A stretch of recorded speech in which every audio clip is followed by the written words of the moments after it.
You know, I've been around for a while. I've met some interesting people.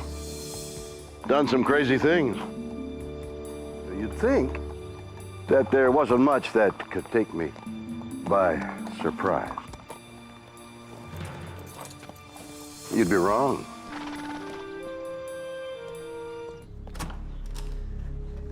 The world is full of stories and science and things that amaze and confound me every single day. Incredible mysteries that keep me awake at night. Some I can answer, and others just defy logic. Can we suddenly disappear without a trace? 3 men vanished from a yacht off the coast of Australia. There was no trace of blood, there was no damage to the ship. Were they abducted by undersea aliens? In Vermont, almost a dozen people disappear from a remote mountain wood. All they ever found was a few empty bullet shells. Were they attacked by a Sasquatch? And in Tasmania, a pilot is chased by an unknown craft before disappearing. Could possibly say it was murder. Was he shot down by a UFO? Yeah, it's a weird world, and I love it.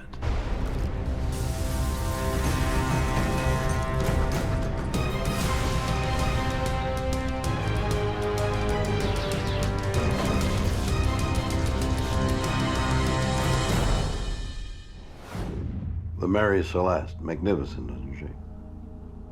This 280-ton brigantine was found fully seaworthy and floating unmanned in the Atlantic in 1872. Abandoned by her entire crew and passengers. All their belongings and 6 months' supplies were still on board, untouched. What happened to them? Throughout history, tales of vanishings have mystified and baffled us. Can people simply disappear from the face of the earth? This extraordinary story is regarded as the greatest maritime mystery of all time. Or it was. Until 2007. April 14th, 2007. 3 men set out on a cruise off the eastern coast of Australia. For Des Batten and brothers Peter and Jim Tunstead, it's the adventure of a lifetime. A 5,000-kilometer, 8-week voyage that will take them past some of the most spectacular coastline in the world. Julie Sharp is a Queensland attorney. It was a journey that was in the planning for some considerable period. The 3 men each undertook various courses, including first aid. Des, the owner of Cas 2, is an experienced amateur sailor who's made several trips in the area. Des Batten had a long-standing interest in boating and had owned a number of vessels in the past, including a 40-foot cruising vessel. Jim Tunstead had significant experience in sailing smaller sailing boats. He had competed in 14-foot skiff racing regularly in the past. It will be the longest journey any of them has attempted. The purpose of the journey was to transport the Cas 2 from Airlie Beach back to Western Australia, where the Battens lived. The voyage was ambitious, to say the least. The 3 men set out from Able Point Marina on a beautiful Sunday morning. People who saw the men before they set off on the journey on that morning described them as being in good spirits. Jim decides to capture the moment for posterity. The last record of them is some video footage that was taken on board the Cas 2. We think at about 10:05 a.m, so a couple of hours into the voyage. Clouds ahead. Peter Tunstead was fishing off the back of the boat, and Des Batten was at the helm. Everything was normal. In their final contact with the outside world, Des checks in with a radio operator on shore, a routine precaution. A local marine rescue volunteer had radio contact with the men. But the yacht fails to show up at its next anchorage on Cape Gloucester. And calls to Jim Tunstead's cell phone go unanswered. 3 days later, the Cas-2 is spotted by the Australian Coast Guard, miles off course and drifting aimlessly. Photojournalist Cameron Laird is one of the first to reach the missing yacht. The ship was abandoned and it was just floating adrift in the ocean, with sails just blowing wildly in the breeze, and you could tell clearly that something was wrong.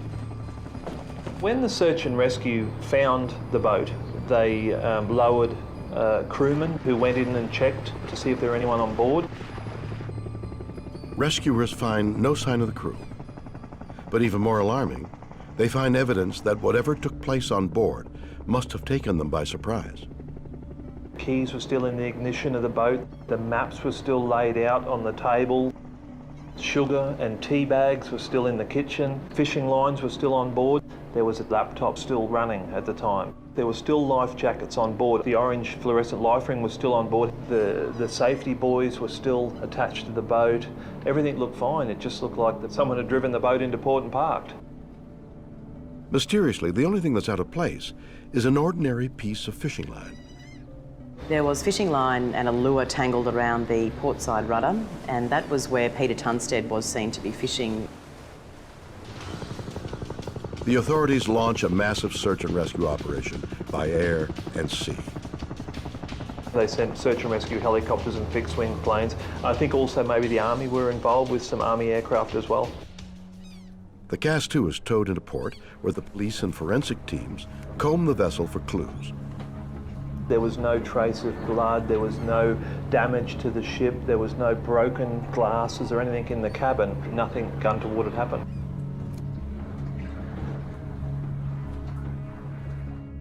The three men were never found. To this day, the case of the Cas-2 remains one of Australia's most enduring, unsolved mysteries. Nobody really knew whether the men were dead or alive, and they had disappeared in such mysterious circumstances. Nothing could explain the fate of the men. Sadly, that should really never have happened. You know, I love the ocean. Boats are my passion. Wind in your hair, the smell of the sea, makes me feel alive.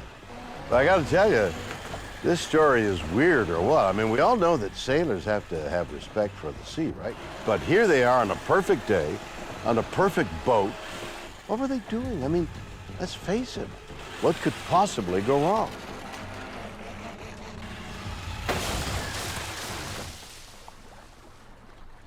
Almost anything.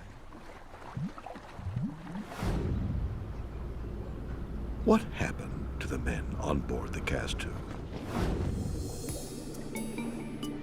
Cryptozoologist Adam McGurr thinks it was something monstrous, a giant squid. We now know that these animals live in our oceans and went virtually undetected, aside from legends and stories from sailors saying that they encountered or were attacked by a large squid-like animal. McGurr says the giant squid has gone from legend to reality as scientists have studied the elusive creature up close.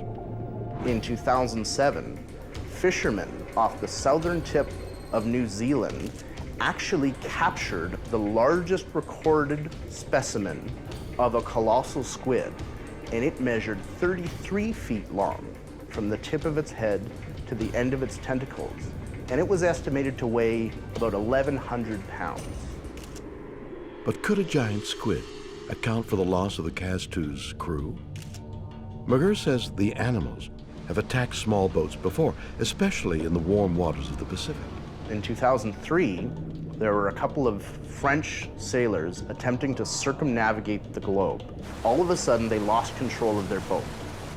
And on the rear of the ship, they found a gargantuan squid wrapped around the rudder, making it so that they couldn't turn or control the boat in any way. After some time, when they stopped the ship, the squid released its grasp and went down to the depths, and they were able to continue on their way. But this is a perfect example of a very close encounter with a giant squid. Although the creatures aren't aggressive, they are inquisitive and constantly on the lookout for a meal. A colossal squid may look up at the surface and see the bottom of a boat and interpret that as a large fish that it might like to go after, or possibly even a whale. And throughout history, several whale carcasses have been found with extremely large sucker marks on their skin, indicating that they have either gone after the squid to eat them or been locked in some type of struggle or battle with the squid. So I think mostly a squid would come up to the surface out of either curiosity or necessity because it's chasing prey. And if it were to encounter a small boat, it would try and explore that boat using its arms and tentacles. McGurr thinks if one of the creatures did intercept the yacht, it was quite capable of sweeping the crew overboard. A colossal squid actually has very sharp serrated edges on its suction cups in order to grab a hold of prey and prevent them from escaping. You're basically at the mercy of the squid at that point. Did a giant squid attack the cast tube? Or does the key to the mystery lie even deeper? There are extraterrestrial beings who have encounters in the ocean. 3 men disappear from a yacht off the coast of Australia. Were they attacked by a giant squid? Psychotherapist Barbara Lamb agrees that what caused the cast tube tragedy came from the ocean depths. But it's weirder than any sea monster. There's no doubt in my mind that there are extraterrestrial beings who do have encounters in the ocean with many human beings. Lamb is convinced not only is the cast tube crew still alive, they are being held captive by aliens using stealthy underwater vehicles. A USO is an undersea or an unidentified sea object. We do feel convinced that there are these USOs as well as UFOs, unidentified flying objects. Lamb learned about USOs from a surprising source, her own patients. She got them to reveal buried memories of alien sightings through a controversial technique called regression therapy. Okay, does there seem to be any presence of anyone in addition to the light? Regression is a form of hypnosis where a person comes in with a particular concern, maybe an event, to find out the details that he or she does not remember consciously. So the process is that I conduct a nice 10 or 15 minutes worth of deep relaxation suggestions, and the person does become very nice and deeply relaxed. And during that process of the relaxation, I suggest that the person is going to go back to whatever that issue is or that event that they want to know more of the details about. So when we get into a fully relaxed state, then I just ask questions about, what are you aware of? What are you seeing? What are you feeling? What are you experiencing in any way? And the person in this very relaxed state is now having images and awarenesses of details from that experience. In the case of regressing somebody to what we think might have been an extraterrestrial encounter, we go back to the first little glimpse or hints that something unusual might be happening. This could be something that happened last week, or last month, last year, last decade, even 30 or 40 years earlier, if that's what the person wants to discover more about. So I give the suggestion that they go back to those first few moments of awareness. I would say maybe 1/4 of the people who come to me have had extraterrestrial encounters. Do you hear a voice as this is happening? Or how is it? No, he's talking to me through my mind. Over the years, her patients gave such detailed accounts of USOs, Lamb had to accept they were real. One client who lives right close to the Southern California coast has many times seen a disc-shaped craft shooting up from under the ocean. This craft kind of docked with or attached to a building that seemed to be down on the floor of the ocean. Some of the stories had chilling similarities with the CAS-2 incident. I know one man who lost his entire family that was on a huge yacht. They sailed from Bermuda in the 1950s. About 10 different people on it disappeared. Nothing was ever found, no life ring, nothing. Did undersea aliens kidnap the CAS-2 sailors? Or is the solution more earthly? Police Constable Patrick McLeod works in the Marine Unit of the Toronto Police Service. The ghost ship scenario isn't as rare as people think. We find vessels all the time that are abandoned. McLeod is confident the disappearance of the CAS-2 crew is no more than a tragic accident. I think what happened to these fellows on the CAS-2 was simply a man overboard disaster. How can he be so sure? McLeod points to a single clue found by rescuers: a tangled fishing line. Looks like one of the guys was fishing and his lure got tied up on the back of the rudder. He might have been down there trying to free it, fell overboard. His brother jumps in to save him, and the other fellow might have been in a panic. What began as a simple mishap quickly spiraled out of control, with Des trying desperately to rescue his friends. Tried to come back to save them, and during the rescue fell overboard himself. Once they're off the vessel, there's virtually no chance of them getting back on. The CAS-2 catamaran, even at its slow speed, would be uncatchable by the best swimmer in the world. Did the crew of the CAS-2 drown because they couldn't catch up to their boat? Constable McLeod is going to test his theory by staging an experiment. Ready? Up. Today we're here in a controlled situation to see if a swimmer falling off the back of a boat can actually swim to catch up with it when it's going approximately 12 kilometers an hour. An inflatable dinghy will be towed at the same speed as the CAS-2. A trained police swimmer will play the role of the sailors. Derek, you're gonna fall overboard like something's happened, but try to get back to that dinghy as fast as you can and see if you can get on board. Okay, let's go, guys. Constable McLeod will measure the dinghy's speed with a radar gun. 3, 2, 1, pull! They get the dinghy moving at 4 kilometers an hour, less than half the CAS-2 speed. But even at this reduced velocity, Derek simply can't keep up.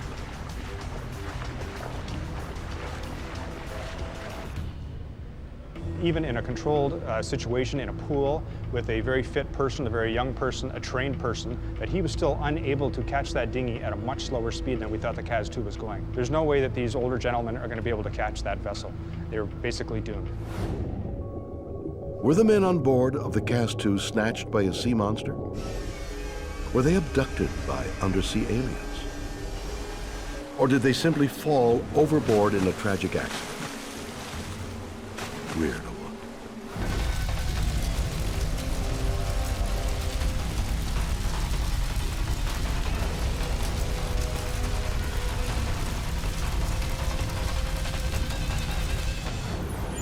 Almost a dozen people vanished from a remote mountain forest. All that was left behind was empty bullet shells. You know, these days, modern technology has made hiking through the forest easy. You've got a GPS in case you get lost. Go straight ahead. Digital compass tells you what direction you're headed in. North. Shockproof watch, hunting knife, safety vest for visibility. They make stuff to protect you from just about any situation. But there's one thing that nothing will save you from, and that's a forest that swallows you whole. Bennington, Vermont is a historic town set against the breathtaking scenery of Green Mountain National Forest. But it also borders on an area Native Americans have avoided for hundreds of years, believing it to be inhabited by dark and vengeful spirits. Glastonbury Mountain. Joe Derwin is a local journalist and folklorist. Glastonbury Mountain comes across as a creepy place. It's high and dark and remote and heavily wooded, and there's a ghost town. There is sort of this old New England aura of haunted houses and dark forests and mysterious secrets.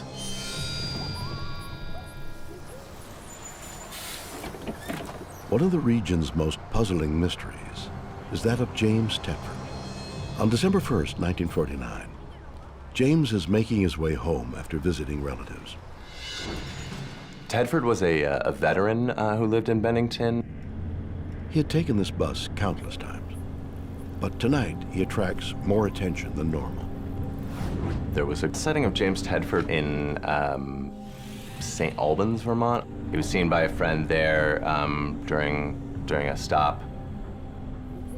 But when the bus pulls into Bennington, all is not well. James isn't there.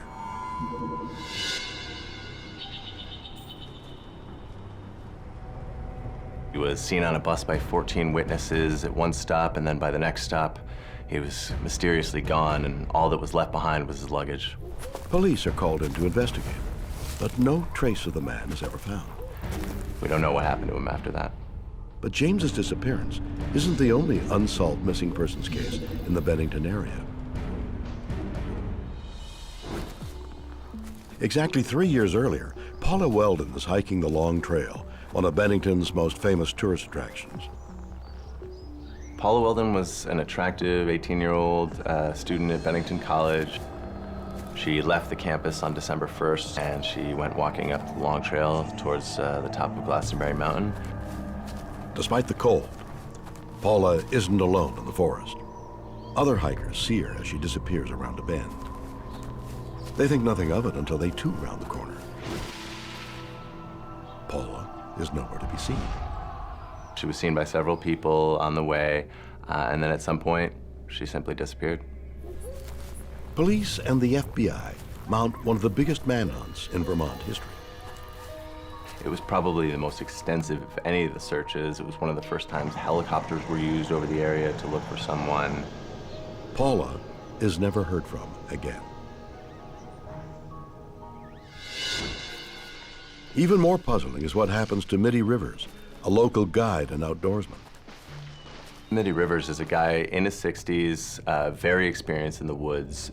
He was hunting with his son-in-law. He went into an area called Hell Hollow, which he knew quite well, and he went off by himself for a little while, and he was never seen again. Mitty has vanished, almost within earshot of his companion. When his relatives went to look for him, he was nowhere to be found, and they searched for days. There was massive manhunts, and all they ever found was a few of his empty bullet shells on a trail. These and 5 other mysterious disappearances between 1945 and 1950 lead the area to be christened the Bennington Triangle. The legend of the Bennington Triangle is this apex of weirdness and mystery, sort of a almost Bermuda-like triangle, but on land. Then in May 1951, a potential breakthrough. The police come across something they've never seen before in the Bennington Triangle cases, a body. It belongs to a hiker who disappeared the previous autumn. Of the disappearances in the Bennington Triangle that I've heard of, only one really stands out as being resolved, partially at least, in terms of a body being found, and that's a woman from Massachusetts named Frida Langer. But the autopsy doesn't reveal how she died, and even more perplexing, she's found in an area that has been searched previously. Police now wonder if a serial killer is on the loose, abducting his victims both on foot and in vehicles. The public dubs him the Bennington Ripper. Usually with serial killers, you see a lot of conformity in the types of victims. With these disappearances, you don't see that. You don't see similarities in age, gender, background, clothing, anything. The theory is discarded for lack of evidence. In the end, all we know for sure is that they were not found. Who or what is responsible for the victims of the Bennington Triangle? Can people simply vanish off the face of the earth? Author Christopher Noel isn't so sure. There is a strong possibility that these disappearances could be related to Sasquatches or one Sasquatch in the area, given that there have been many sightings of these creatures over the years in the Bennington area. The Sasquatch, also known as Bigfoot, is a legendary ape-like creature thought to inhabit the forests of North America. Noel has been studying them for years. A Sasquatch could easily snatch us off a trail. It could snatch more than one of us if it wanted to. It's quite possible that there was a rogue Sasquatch, probably a male, who was operating outside the normal range of Sasquatch behavior. He points to an incident that took place only 20 years before the first Bennington Triangle case. A man named Albert Ostman was taken from his campsite and carried to a small box canyon where he was held captive for 6 days. The victim not only survived, he escaped to tell the tale. The world's earliest documented Bigfoot abduction. He described what it looked like, how they behaved, in very exquisite detail that hadn't been known at the time and has been confirmed over and over and over by sightings down through the years. There's just been too many reports of intimidation behavior and sightings of Sasquatch here in the Bennington area to discount this possibility, especially around Glastonbury Mountain. I spoke with a man last year who had been in a hunting trailer on Glastonbury Mountain, and he and his buddies had woken up in the middle of the night when the trailer was shaken violently. And nothing else is going to be shaking a trailer like that. They opened the door and they saw something in the dark, but they could see it running away on 2 legs. It would just be absurd to rule out this possibility without looking into it more deeply, especially considering the context of sightings and intimidation behavior that we have here in the historical record. Did Bigfoot abduct the Bennington Triangle victims? If so, why was only one body ever found? I'm sure that these creatures, if they abducted these people, took them far away from where people ever go, into the thick, thick parts of the woods, high up, in caves, and we just never would happen to cross them. See, I don't think this is fair. Something weird happens, and boom, poor old Sasquatch takes the rap. Again, did he kidnap the victims? I don't think so. And here's why. Bigfoot is described in reports as a hairy, ape-like creature, 10 feet tall, over 500 pounds, with large eyes, a pronounced brow, and low-set forehead covered in dark red hair. The enormous footprints for which it is known are 24 inches long and 8 inches wide, and get this, the creature is commonly reported to have a strong, unpleasant smell by those who claim to have encountered it. Now, I have one question. How on earth could a doofus like that take anyone by surprise?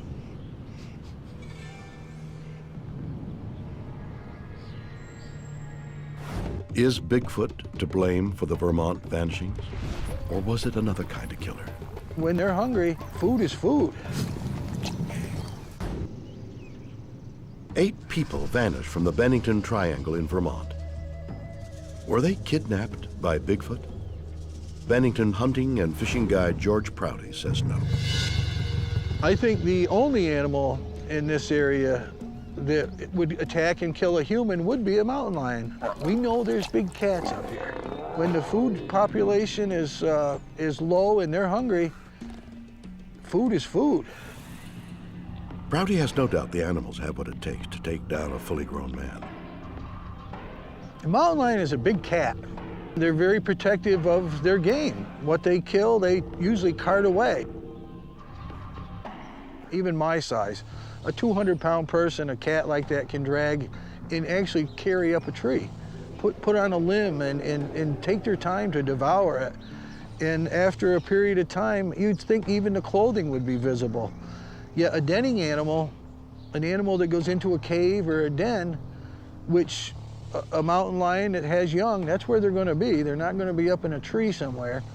The clothing is all hidden. It's all gone. Once the food is gone and the clothing is there, there's no way to recover it. It's in a cat den, or it's in a place where it's not recoverable.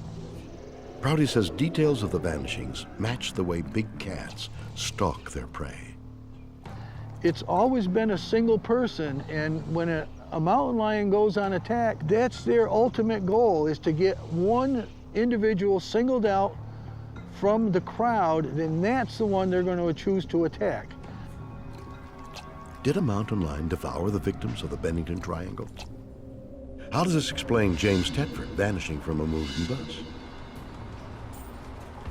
Astrophysics author Morris Franks thinks the missing people fell victim to an exotic phenomenon of modern science, a wormhole. The wormhole is a tunnel between 2 points in space and time, where if something went in one end of the wormhole, it would come out instantly at the other end, no matter how far away that other end may be.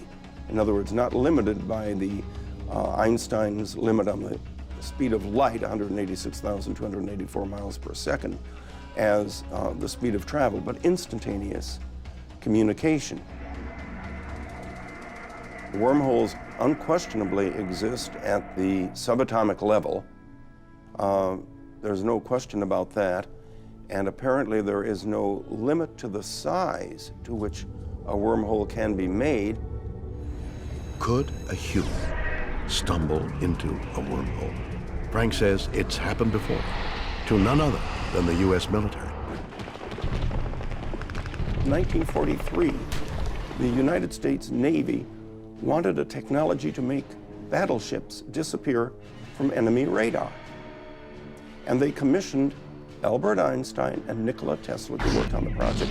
It was called the Philadelphia experiment. Now, all this is shrouded in secrecy. And some weird things happened, including the U.S. Eldridge disappeared spontaneously from Philadelphia Harbor and showed up in Norfolk, Virginia, hundreds of miles away. The only explanation I can think of, if that happened, would be a large wormhole. Now, experts on wormholes, such as Kip Thorne and David Deutsch, would tell you it takes too much energy to open up that big a wormhole. It's theoretically possible, but it's not likely because of the energy requirements to open up that big a wormhole. But on the other hand, they did have a megawatt generator on the USS Eldridge powering the electronic equipment that Tesla designed. And apparently they were able to do something, and the only explanation you can find in quantum physics is the wormhole. Did the U.S. government create wormholes to hide battleships? Was the same technology used on the victims in Vermont? If the people who went missing in the Bennington, Vermont area were sucked into a wormhole, I have no idea where they came out. It could be anywhere on this planet, it could be anywhere in another galaxy. Were the Bennington Triangle victims snatched by Sasquatch? Were they killed by a mountain lion? Or were they pulled into an intergalactic wormhole? Weird, or what?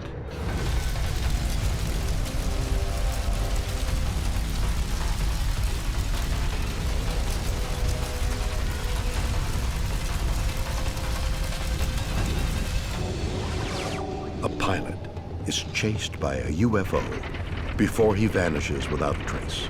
He says it's not an aircraft. Last year, there were 900,000 missing persons recorded in North America. That's nearly 2,500 people who vanish every day. It's a scary thought, isn't it? I mean, the good news is most of these cases are easily explained. Kids running away from home, husbands running away from wives, or the IRS. But there's one case that doesn't fit into any category, and that's because it happened in mid-air. October 21st, 1978. A Cessna 182 takes off from Melbourne's Moorabbin Airport. At the controls is Frederick Valenting, a 20-year-old flying instructor with the Australian Air Training Corps. His story has been documented by author Reg Watson. He had a passion for flying, and because of us, he'd already knocked up 150 flying hours. He wanted to become a commercial pilot.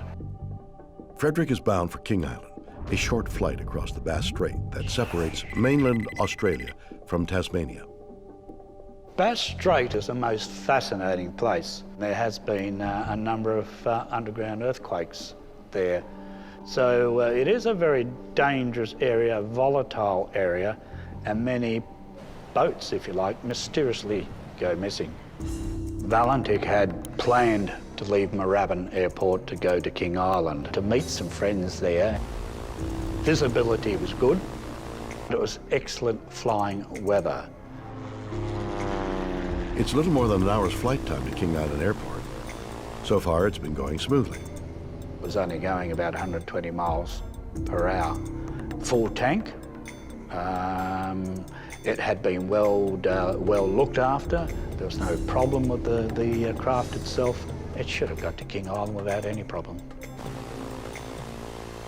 But 47 minutes into the journey, Frederick notices another, much larger aircraft flying at the same altitude. Valentik was travelling about 4,500 feet in elevation. And the question that he asked Moorabbin, are there any aircraft below 5,000? Delta Sierra Juliet. There seems to be a large aircraft below 5,000. Manning the radio at Moorabbin Airport is air traffic controller Steve Roby. He checks the board. There's nothing else in the area. Suddenly, the other aircraft makes several high-speed passes above and below his much smaller Cessna. It seems to me that he's playing some sort of game. He's saying it's travelling under me. Within a short period of time, he's saying it's 1,000 feet above me. Then he says it's coming towards me. He asked the amazing question. He said, are there any Air Force craft in the area? Moorabbin said no. The craft then veers close enough for Frederick to get a good look at it.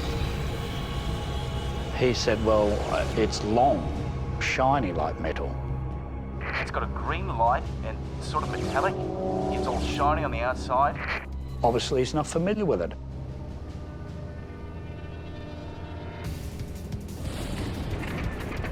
Suddenly, Frederick's engine begins to sputter and his controls malfunction. The engine is rough idling.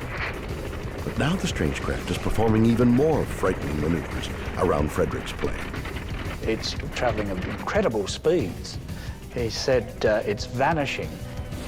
It's orbiting me now. Roby asked the young pilot to repeat his description of the unidentified aircraft. Frederick's answer is chilling. That strange aircraft is hovering on top of me again. He's hovering, and it's not an aircraft. He says it's not an aircraft, and then it goes off.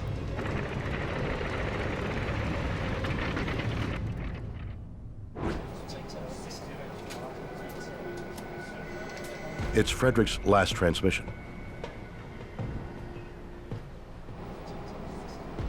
Roby desperately tries to re-establish contact, but all he hears is a metallic clicking noise that ends with radio silence. It was presumed that Frederick had smashed into the sea, and as a consequence, a search was arranged. Frederick's Cessna is equipped with a radio beacon. It should be easy to locate. But as rescuers search, the mystery only deepens. No wreckage, no body, and no oil spill was ever found. Over 3 decades later, Reg Watson is convinced the Australian government still needs to get to the bottom of the case. What I'd like to see happen with Frederick Valentik is that the authorities admit that something peculiar happened. I get angry with the authorities. I really would like that some type of salvage operation would go off the coast of Victoria to see whether indeed his aircraft is still there. Now, if ever there was a genuine mystery, this is it, and here's why. It couldn't have been an accident. You see, your chances of being involved in an air crash are about 1 in 11 million. You got far more chance of being killed by a bee sting. Ow. Or choking on food. Or climbing a ladder. Or falling out of bed. Get it? What happened to Frederick Valentik? What did he see before he disappeared? Victor Vigiani is a paranormal investigator who studied the incident. He makes the case that Frederick was attacked by the only vehicle capable of the maneuvers he described, an alien spaceship. One of the things that we know for sure is that this craft did circular things around his craft. So it would hover below, it would hover above, beside, and he was sort of looking all over the place and watching this thing come and go and dart. Normal aircraft can't do that. Vigiani says Frederick wasn't the only person to see the UFO that was harassing him. It was also visible to witnesses on land. There was a family of 3 or 4, 2 adults and 1 or 2 children who were driving along the road and actually saw the Avalanche's craft moving along over the ocean and the UFO above it. The UFO's technology was so powerful, it was able to cripple the Cessna's engine and instruments. The electromagnetic influences that are part of the UFO phenomenon are manifested in the avionics. There were many instances where pilots have seen their instrumentations go just completely wild or be shut down completely. In Montana, back in 1967, a series of nuclear missiles, there was a missile installation, nuclear missile installation, and about 12 to 15 of these missiles were in silos at what they called Oscar flight. And below the surface of the ground, in the bunkers, the launch commanders reside. They watch everything going on. And what happened was Captain Robert Salas, who was the launch commander at the time at Echo Flight, got a call from one of his guards up on top and saying there's UFOs just flying all over the place, coming and going here. We don't know what the heck's going on. And so Captain Salas said, listen, just stay cool, don't get carried away. They had their weapons drawn, ready to do whatever, and he hung the phone fine. And a few minutes later, the same guard calls back, and he's completely frenetic. This man is just right off the wire. He's off the dial. He's excited. He's can barely speak, and he says there's this huge glowing red object right outside the gate, huge, massive, and we don't know what the heck it is. And then Captain Salas, monitoring all of these things, listening to the men talk up above, then the guard says the thing is just taken off, it's just gone. And as soon as the UFO retreated or left the scene, 12 of his missiles, intercontinental ballistic missiles, were shut down, put into a no-go situation. They were unlaunchable. They went down one at a time. This is something that Captain Robert Salas has to this day said has never happened before, at least to his witnessing. But why wasn't there any wreckage? Simple. The plane didn't crash. My personal opinion is that that craft in some way was taken onto the UFO. Vigiani is sure the authorities know it and have covered it up. The general public has been conditioned to do is seek out those other explanations. Not just the human mind seeking rational arguments. The cover-up has also very psychologically conditioned us to go for the rational argument. Well, it's only this. Well, it's just a weather phenomenon. Well, it's just a flock of birds. Was the Cessna taken on board by a UFO? Or did Frederick conceal his true intentions? This is somebody that actually planned his disappearance. A pilot disappears off the Australian coast after an encounter with an unknown craft. Was he abducted by a UFO? New York City-based private investigator Steve Rambo doesn't buy it. As much as I'd like to believe in intelligent life somewhere in the universe, because it's lacking in most of the places where I work, I really don't subscribe to the UFO theory. Rambam specializes in tracking down people who fake their own deaths. If you look at this case, even superficially, you'll see that this is somebody that actually planned his disappearance. But Frederick had his whole life ahead of him. Why would he want to disappear? 20 years old, he's first experiencing the stresses of adulthood. He's entering the job market. He's starting to wonder what he's going to do with his life. He has a young girlfriend who is putting pressure on him about the future. After he disappeared, she showed a lot of signs of instability. She didn't work or essentially go out for about 7 years.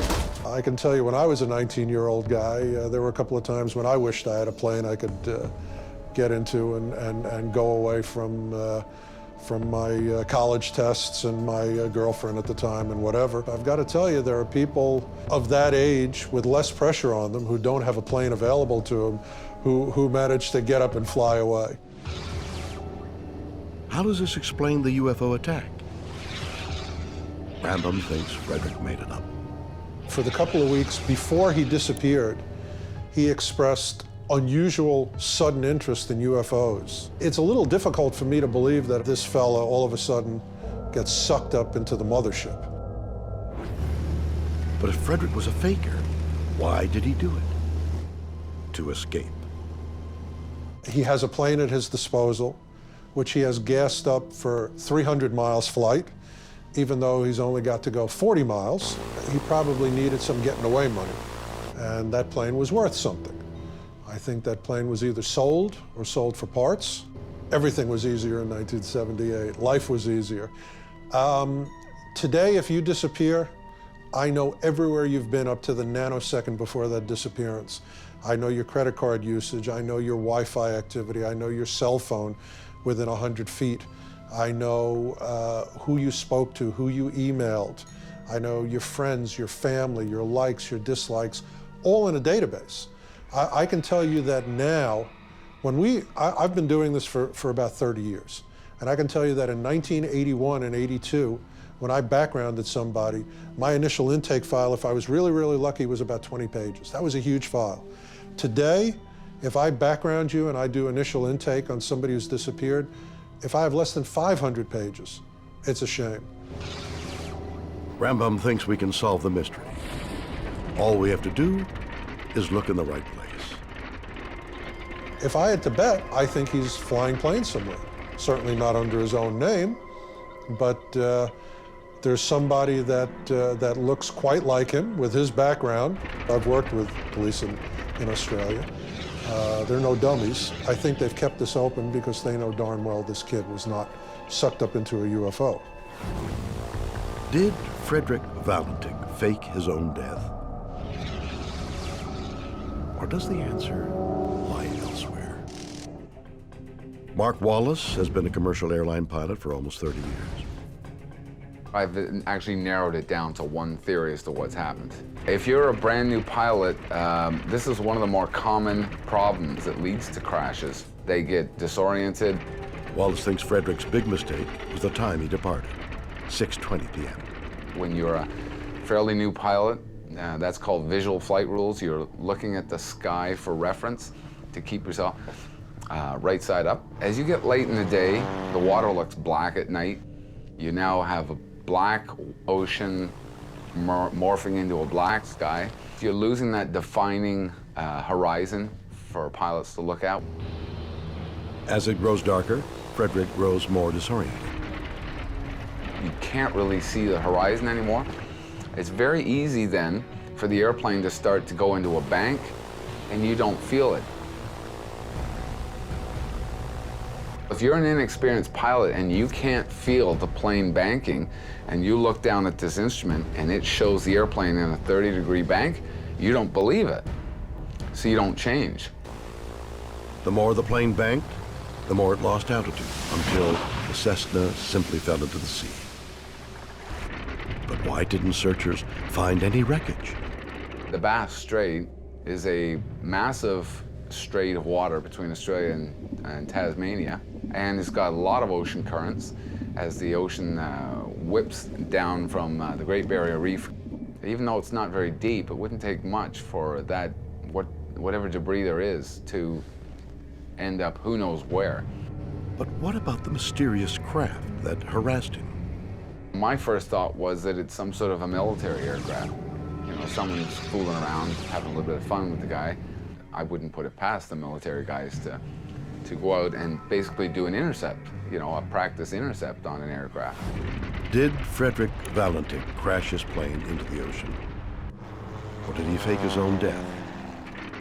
Was he shot down by an alien spacecraft? We may never know. Weird, or what?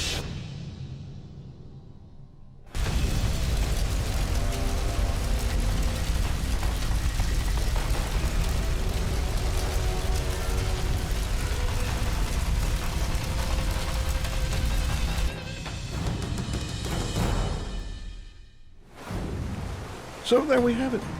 3 stories of unsolved vanishings. 3 men disappear from aboard a yacht in Australia.